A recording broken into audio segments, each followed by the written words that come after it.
we'd like to welcome you to this podcast, Mission GJ. On this occasion, we have our Apostle Erickson Salazar with us. How good, how good. We are here flowing in the prophetic for the house. That's right. From the house and for the house, the place where we come to feed on the Word. And on this occasion, we have invited one of the Benjamins of the house who has given himself strongly to service, to the mission, and has given himself to every calling he is given. Let's all give a warm welcome to our leader, Aber Neves. So, how's it going, Leader Aber? How are you doing today? Very well, very well. How are y'all doing? Apostle and Boaz. That's good. It's good that you're doing very well. We are truly and extremely honored that in this special space, we have the unique opportunity to share time with a dedicated leader like you. And we are really, truly happy that you said yes to this mission and that you said yes to taking on this important role where you can fully express what the Father has done so much in your life through all the different missions you have served. And so, without any further ado, Leader Eber, we would all really like to know, out of all the blessings you have received, which one would you like to highlight among the many experiences you have? So tell me, Leader Eber. Of course, my experience is really just one part of my much larger journey through all of these experiences. And the truth is, in the time I've been going through the learning process here, I've noticed that I've actually received several distinct callings along the way, you know? It's been quite a profound realization for me. However, it's not that I want to go or don't want to go. Whenever I receive any kind of calling, I make sure that I am always available. Like I said before, even if I might want to or perhaps do not want to, it is something that really matters. If the leader or the apostle who made the calling felt led to call me, it is simply because there is some greater purpose behind it. So my answer is always going to be yes. I hope they call me and say, Ever, we need you to stand at the door or just sit here. And my answer will always, always be yes. Why? Because I really need to do this, and I feel like, personally, it is something that I just have to get done. Be part of the association. Be part of the team, to give freely what I have freely received, and in the way that I can, right? Giving, in its truest sense, is really about serving, always giving everything I possibly can of myself. Another important thing to consider is that I actually manage many different marks. And the way I choose to work with those marks is that whenever they call me, I am usually already deeply involved in something else. I simply cannot allow my mind the time to think about anything that would distract me or take me away from the apostolic work I am committed to. Whenever they call me, I'm there, because I always have to be feeding myself with the Word, whether it's through tools, with someone from the ministry, on some mission, whatever it may be. I always feel like I constantly have to be doing something because I really can't afford to give the enemy even a single break to get in anywhere. So that is basically a huge part of my overall experience on the long journey I've had so far in the ministry, for which I am extremely grateful, and I will always be available for whatever they call me for whatever it is.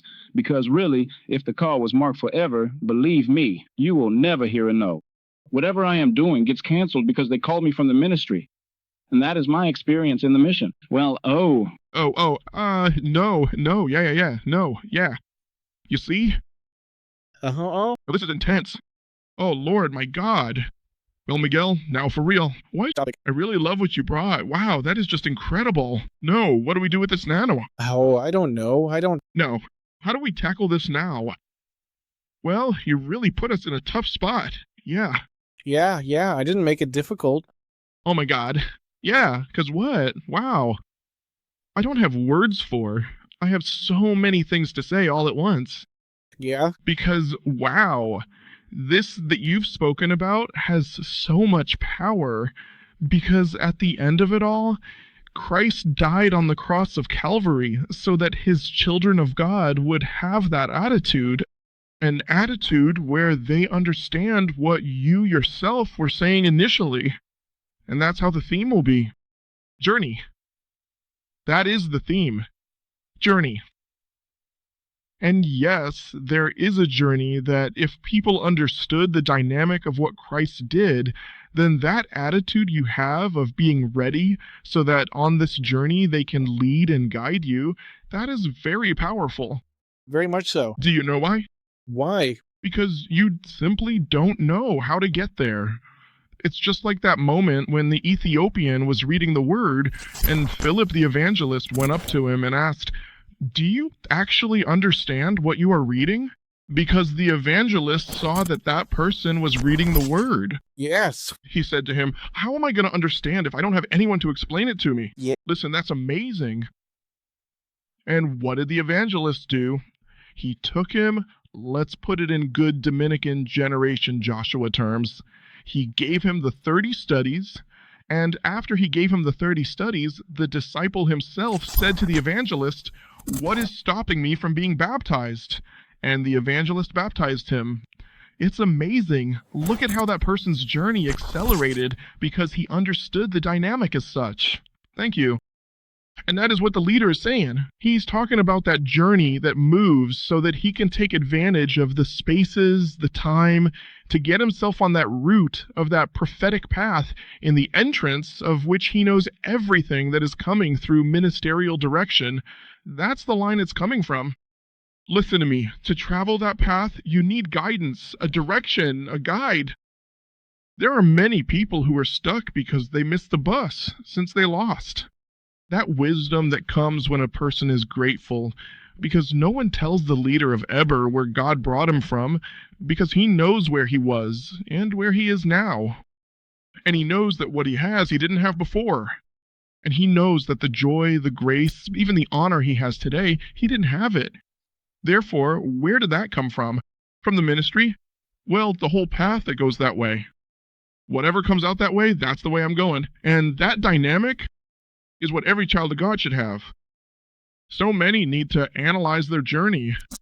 If they went astray along the ladder, if they took another line, if they changed authority, if they changed from what was rightfully theirs. Because look how interesting it is to listen to someone who is ready, simply waiting for their instructions to be handed down, for the direction to be handed down to them, or for the prophetic line to be drawn for Namak. And that has a lot to unpack. And listen well to this, Lewis. Look, he was saying, whoever needs me for something in the ministry, I'm there. Very nice. But I'm going to start with where the journey begins. The journey doesn't start with what I can do for the ministry. Do you know where it starts, Lewis? Where? The journey begins first. How should I prepare myself? That's where the journey begins. That's why the journey begins with 30 studies. The journey begins with a ministry school. The journey begins with an entire process of deliverance where now I come to feed myself every day because I need to be exercised. Yes, folks, look, do you know why you have to awaken the spirit, Lewis? Why? Do you know why? Because if you don't have your spirit awakened, then you aren't going to hear the voice of the spirit. Makes sense. Yeah, above all. So his leader is telling me, listen, I know that from the ministry, that's where I get my direction, and that's the path I take, because whatever they lay out for me, I'm ready. That sounds good, but let me tell you that before that happened to you, it came as a result of how your spirit was awakening. As your spirit awakens, you start to understand the dynamic that we have a head, we have a direction, we have a guide, we have a purpose, we have clear and defined objectives, we have a vision, we have a mission. We have a work agenda, a schedule, we have a timeline. That's right. We have that, but where are the children of God who will respond to that direction? That's why suddenly there are people who say, oh, they don't call me. No, they don't call you. No, they stopped calling you years ago, and you stopped taking on what was yours to do. You removed yourself, not from the ministry, but from the very voice of the Spirit, because you no longer listen. And if you don't listen to the Spirit, you're much less likely to listen to the ministry. And if you don't listen to the ministry, you're much less likely to listen to the voice of your leaders or your pastors. You don't listen to me because you detached yourself. You strayed because you created your own path. You didn't let the path be established from one point to another, and you deviated on the way. Now you've created your own path, totally separated from the guidance of God the Father. Wow, that part's being understood well. That was what he is laying out. He tells you, man, I am on this path, but I am ready to be led and to be established because you can't do it alone. Totally. We have a journey. We know that we have to move from one point to another every day, but that is bi-direction. It's not me who moves myself from one side to the other. I don't know where I'm going. Folks, the one here talking to you, I don't know where I'm going. I am being led. I am at this point today. Look, I came to this point today, but I come from another point where I was, and from that point, they stopped me here. From here now, I have to wait for the next point to be indicated. But that happens to everyone who is connected to this ministry. And whoever has lost that direction, that path, it's because they've lost focus of their connection. It's because they've lost focus of being under a correct prophetic position. It's because they've lost their bearing on walking as a body and have become a mutant that walks independently of everything that each member of the body does. Wow, that sounded intense, the mutant part. You always get me with those terms, Lewis. Oh, Lord, my God, take that part out. No, that word is harsh. Mutant. That's an insult. Oh, for God's sake. So, folks, in order to be able to travel this path has a long way to go. And this distance, for you to be able to reach it, has to be by letting yourself be guided along the journey. There are itineraries in life. There are seasons that change. If you don't let yourself be guided, you can get stuck in a loop. There are people who all of a sudden, while being right next to you, will take you out of the picture, even though they are right there with you, are fully involved in the ministry and walk with you. And while being here, hey, they've diverted him from the path. Why? Because he lost his focus on being ready on time, on the direction, on the prophetic line. Folks, was there something interesting for you? Every day I wake up to see what the prophetic line is. When I have a prophetic tea and I'm seeing where the prophetic line is, when I have a moment of reflection with those 4 prayer points I have there of meditation, where I'm going to receive 4 guidelines that will confront me, I already know where the path is going. I already know where the path has taken me for the day. I already start to define things. When I start connecting those contents, those archives, hey, I already know, hey, they accelerate my journey. Things start to unravel. To be released, to start looking at things from another perspective, and to see everything in a 3-dimensional way, knowing where I need to focus, what doesn't fit, what does, what to remove, what to add, what to acknowledge, what to steer clear of. Lord, there is so much richness on this path. There is so much to enjoy. But you don't have time for that. Why are you distracted? Because you deviated from the path to another one that you created. You are on the world's path. You are on the path of your independence. On the path of your dream. And you lost the greatest path, which is the path that the Holy Spirit came to trace, to guide us into all truth. How good the message is. Towards what corresponds to me. How good the message is from where I connect. How good the message is under my authority. That traces for me the guideline of what I need to do and execute.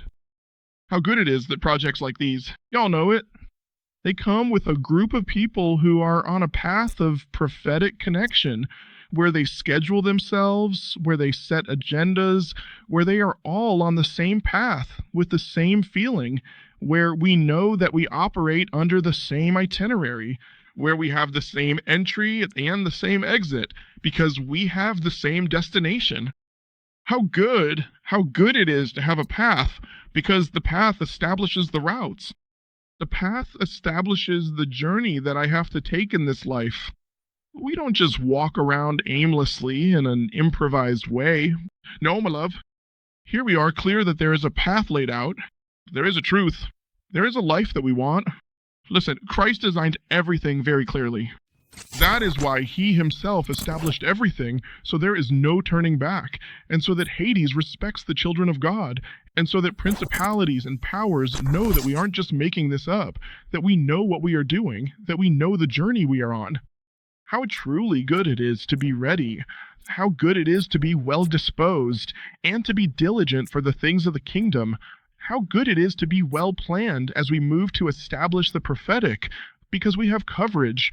We have a ministry that helps us define exactly what corresponds to us on this earth every single day. That is why the Great Commission of Salvation is the path we have assumed, but not only that, but the entire directive of serving the kingdom, because the kingdom is made up of many members, each one connected by its joints like a body. And although we each have different gifts, talents, technical or professional skills, each one is coordinated to execute the same objective. How good it is to have direction. How good it is that we share the same blood. How good it is that we share the same spirit. Because we are very clear and very well defined that we have a path that is laid out toward a truth, an eternal truth.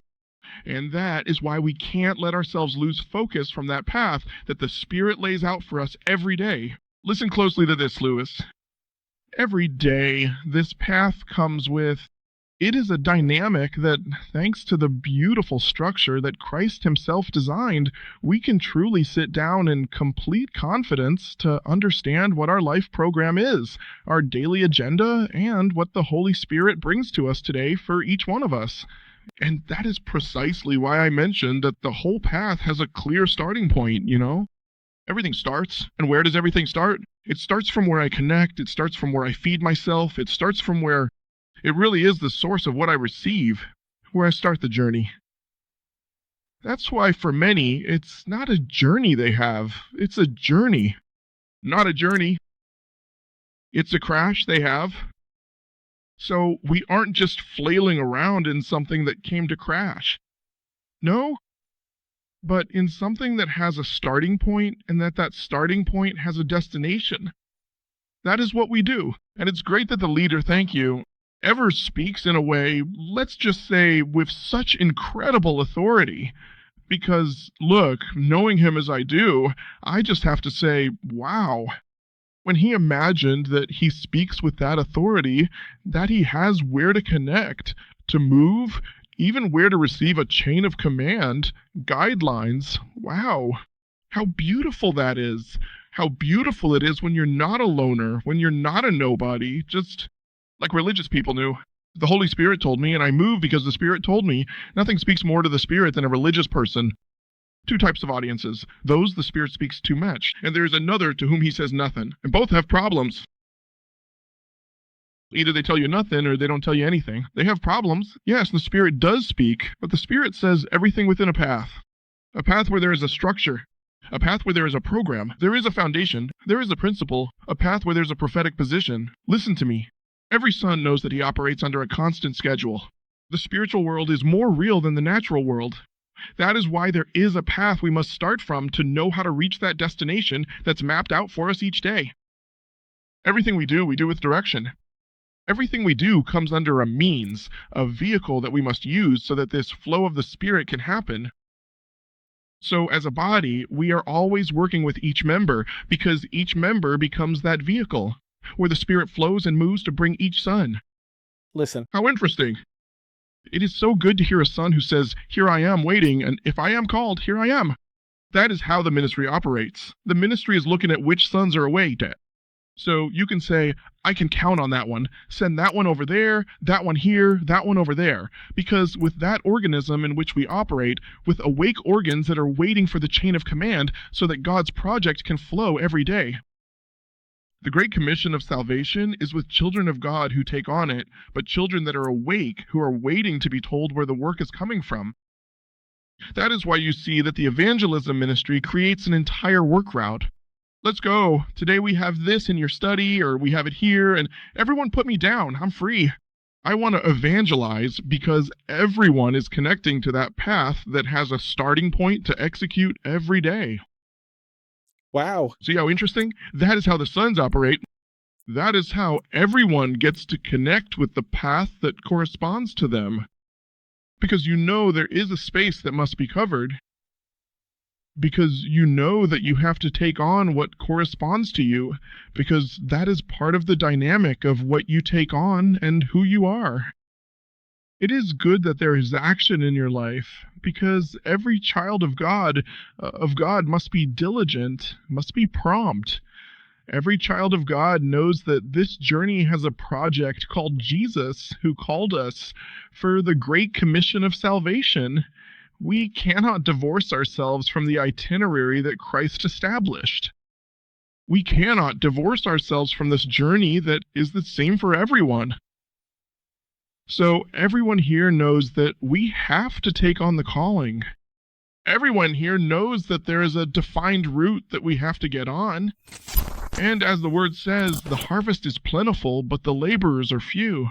It's great that there are children of God waking up and understanding, no, I am here, available, willing to take on this journey that Christ started one day, and that today we are co-heirs with Christ. We are volunteers of Christ. We are colleagues because we are taking on what he started one day, and no matter the distance, as a body, we will overcome. So no matter how narrow the path gets, we're not alone. You hear the leaders saying that, and you say, wow, there are more of us. There are more of us. We cannot stop on this journey. We are going to move forward. This is a circuit where a team of leaders rises up, where we come to defeat all the programs and agendas. We come to break the arm of the enemy who says it can't be done. We have to continue together as a body, taking on this calling. Because the only way God receives glory is when we get on this journey of the kingdom, and that, as a body, we will overcome. That is the powerful thing about all of this. That this is not a game, ladies and gentlemen. This is something that we have to take on every day with a lot of interest, with a lot of aggressiveness. That's right. With a lot of aggressiveness. Because we can no longer waste time. There's no more time. There's no time. So don't get obsessed with wanting to find an interpretation for life when life is not meant to be interpreted. The word says that Jesus is life. And if he is life, stop struggling for that life you were killing yourself for, because that life is fleeting, while the life that Christ gives is eternal. That is what's powerful. We have to be, I repeat, very aggressive, because we are not here to be rationalizing, but rather to accept ourselves, to accept this calling, because everything that you start rationalizing gets easily diverted. And we cannot live in this inconsistency, living in this variation of feelings and emotions. No, we cannot have that, ladies and gentlemen. When Christ established the ministry, it was so that you would know where to go, where to enter, and how to get started.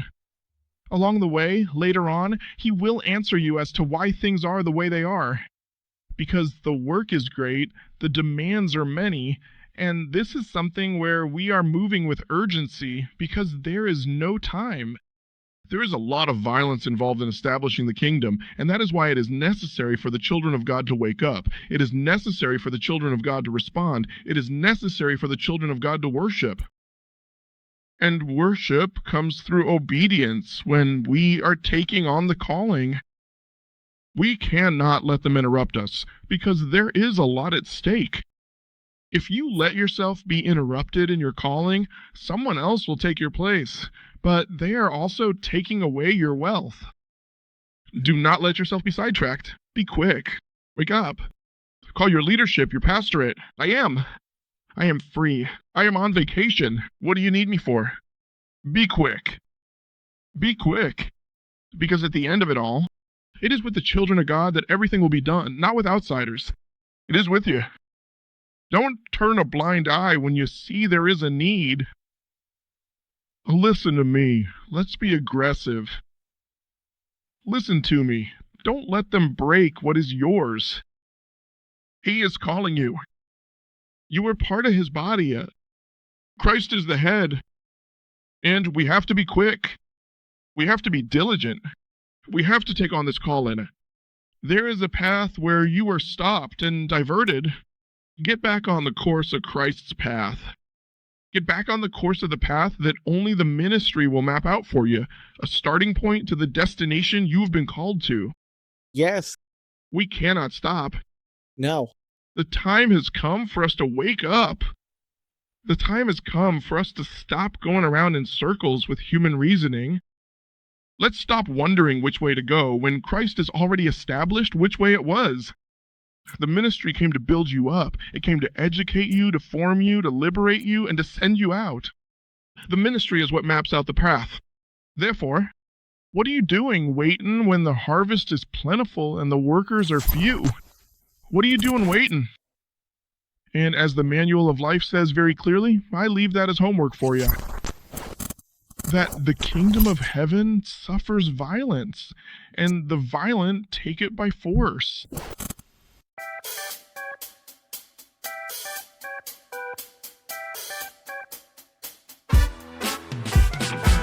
Thanks for tuning in to our Mission GJ podcast, and we look forward to having you back. See you in the next episode.